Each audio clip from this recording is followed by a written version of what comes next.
All right, welcome back. Today we are going to talk about Newton's law of cooling. And we're going to start with the concept that heat loss from an object is directly proportional to the temperature difference between the object and the surroundings. Instinctively makes sense.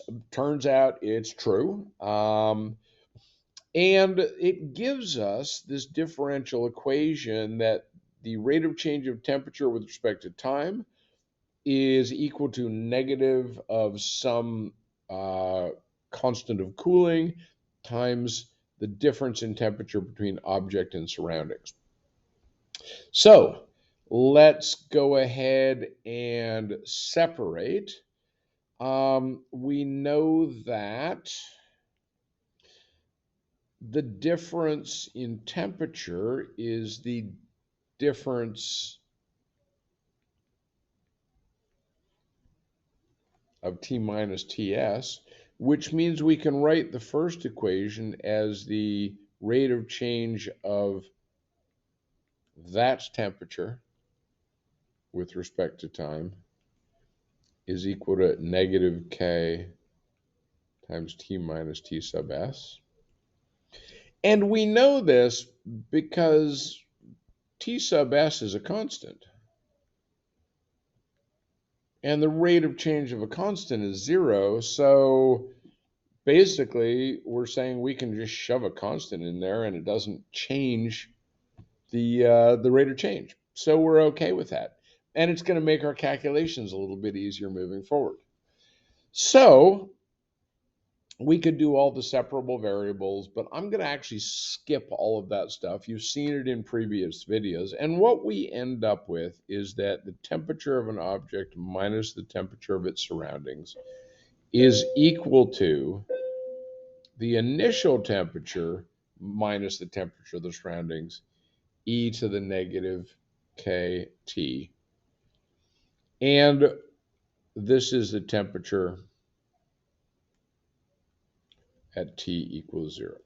Again, exact same process that we did before. The only difference is we have a constant appended to our temperatures. And so when we come up with our equation, the constant is appended to our temperatures.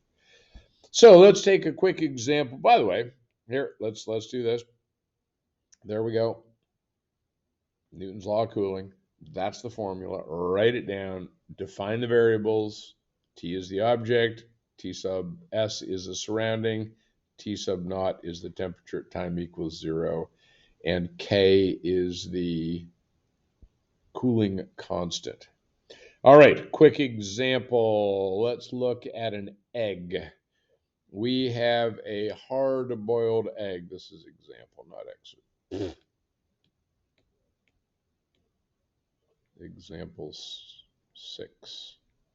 We have a hard-boiled egg, and it is at a temperature of 98 degrees Celsius, which is about 210 degrees Fahrenheit. We put it into water at 18 degrees Celsius,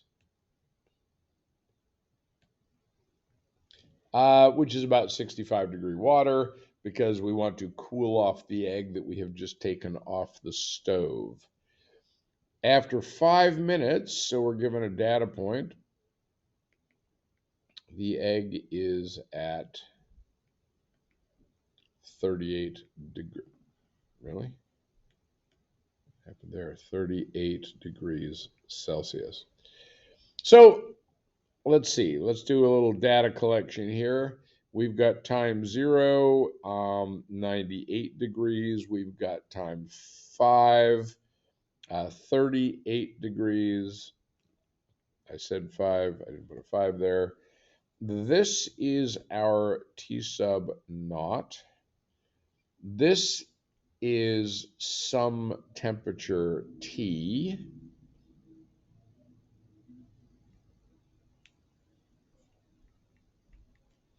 And we know that T sub S is 18 degrees because that's our surroundings. So let's plug these into our equation.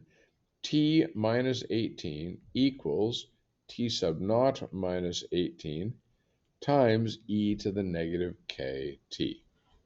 Now, my unknowns, temperature, time, cooling constant. What I'm trying to figure out here is the cooling constant.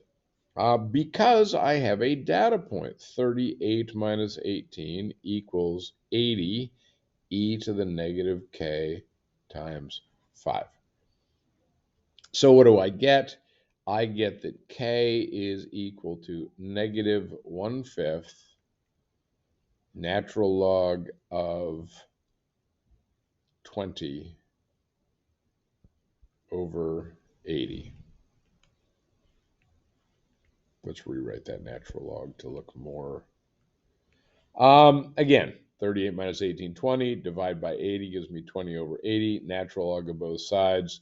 Divide both sides by negative 5. And I get k is equal to negative 1/5 natural log of 20 over 80. And we can plug that into our calculator. Or we could just recognize that that's 1/4. But natural log of 1/4 is the negative natural log of 4. So this just becomes natural log of 4 over 5. The advantage being is that if I put it in my calculator, I'm going to have to round it off. But I can now write the equation for this egg, which is that t minus 18 is equal to 80 e to the negative natural log 4 over 5 times however long it's been cooling, which means that the temperature of the egg is 18 plus 80 e to the negative natural log of 4 over 5 t. And I like this better than a decimal up here for my cooling because, of course, as soon as I put a decimal in, I'm approximating. So what do I want to know? Well, let's say I was asked, now that I've done this, when will it be 20 degrees? And so I'm just going to plug in 20 for t.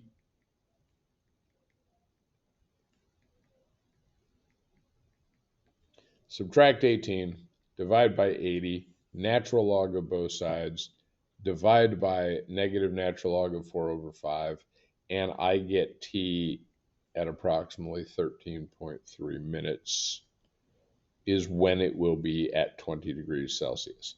Now, be careful. I could also be asked the question, how much longer until it is at 20 degrees Celsius? And then, of course, the answer is the 13.3 minus 5, which means that t approximately 8 more minutes. So we need to be careful. What are we being asked? When or how much longer? All right, my students, go ahead and do exercise 31. And that is going to be it. I'll be back with a recap video of this chapter so you can see all the major highlights. Other than that, thanks for watching. Hope you learned something.